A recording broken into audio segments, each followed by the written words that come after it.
Margaret Reynolds stood quietly in the back corner of the grand Whitmore Estates drawing room, her simple grey dress blending into the shadows of the tall velvet drapes.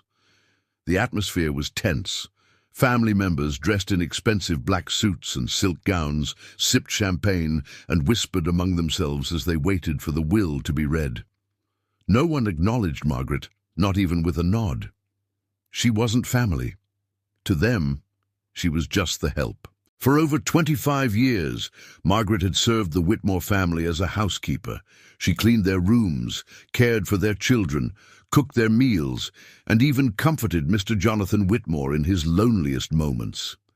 Yet, she had always kept to herself, humble, quiet, invisible. The Whitmores had never treated her cruelly, but neither had they shown kindness.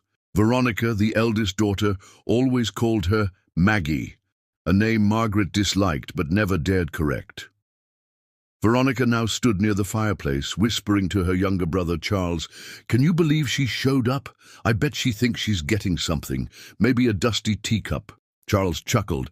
"She probably still thinks loyalty gets you somewhere these days." Margaret heard them, but she didn't react. Her hands clasped in front of her, she looked down at the old wooden floor she'd mopped 1,000 times. At exactly 2 p.m., Mr. Whitmore's longtime lawyer, Harold Clarkson, entered with a thick envelope and a solemn face. "Ladies and gentlemen," he began, "thank you for gathering today for the reading of Jonathan Whitmore's final will and testament." Everyone sat in the grand leather chairs, murmuring silenced. Margaret remained standing in the back, though Clarkson glanced toward her briefly and gave a small nod of recognition. The will was long and detailed. The grandchildren received trust funds. The children received properties, stocks, and precious family heirlooms. There were murmurs of satisfaction around the room as each name was called. But when Clarkson reached the final page, his voice grew slower, firmer. "To Margaret Reynolds," he read, "the woman who served this household with grace, loyalty, and unspoken strength for over 2 decades, I leave the remainder of my estate, this house, the full art collection, and all residual financial assets and property not otherwise distributed." The silence that followed was deafening. Veronica's wineglass slipped from her fingers and shattered on the marble floor. "What? That can't be right," she hissed, rising from her chair. "There must be some mistake. She's the maid." Clarkson didn't flinch. "There is no mistake. Mr. Whitmore updated this will 6 months before his passing. It is legally binding." Margaret's lips trembled. Her knees weakened, and she sat down slowly on the edge of a nearby settee, unable to fully process what she'd just heard. She had never expected anything, never asked, never dreamed. From the shadows, the housekeeper had just become the heir to a fortune, and suddenly every eye in the room was on her. The room erupted in chaos. Veronica stormed toward Clarkson, snatching the will from his hands, her voice shaking with fury. "This is absurd. My father would never leave everything to her. She probably manipulated him." Charles chimed in. "We'll contest it. No judge in their right mind would let this stand." But Harold Clarkson remained calm, standing tall like the oak trees lining the Whitmore estate. "You're free to contest it," he said evenly. But Jonathan was of sound mind, and he recorded a video statement to accompany the will.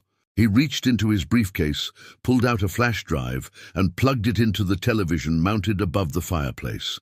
Everyone sat, watching in uneasy silence as Jonathan Whitmore appeared on screen, frail yet sharp-eyed, seated in his study just months before his passing. "If you're watching this," the old man began, "then I've likely moved on.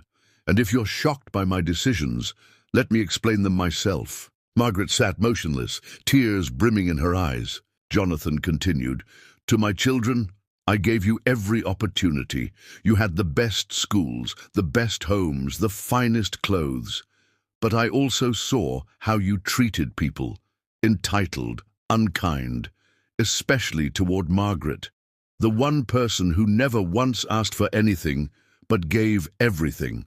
He took a deep breath, then added, "Margaret was there when your mother died. She stayed and helped me raise you when I was broken. She listened, she cared, and she never asked for recognition. I owe her more than this fortune, but it's the least I can do. The video faded to black. A heavy silence followed. Veronica's face was pale. Charles looked at the floor. No one said a word. Margaret finally stood, her voice quiet but steady. I never asked for this. I never wanted anyone's money. I just did what I thought was right. Clarkson approached her and placed the keys to the estate in her hand. Mr. Whitmore trusted you more than anyone. Over the next few weeks, the Whitmore estate transformed. The arrogant heirs faded from the scene, sulking into their lives of luxury reduced, while Margaret stayed in the house, not as a maid, but as the new owner. She didn't sell the mansion. Instead, she opened it to the community, turning rooms into art spaces, gardens into public parks, and part of the estate into a shelter for women who had nowhere to go, just like she once didn't. Reporters came and left, fascinated by the housekeeper-turned-heiress story, but Margaret remained the same, quiet, humble, and kind. One afternoon, a young girl from the shelter tugged at her skirt. "Miss Margaret," she asked, "are you really rich now?" Margaret smiled gently and knelt beside her. "Being rich doesn't mean having money, sweetheart. It means having the power to help others. That's the only kind of wealth that matters." And in the house she once cleaned, surrounded by laughter, purpose, and gratitude, Margaret finally found her place. Not as a servant, not as an outsider, but as the woman Jonathan Whitmore always knew she was. Worthy,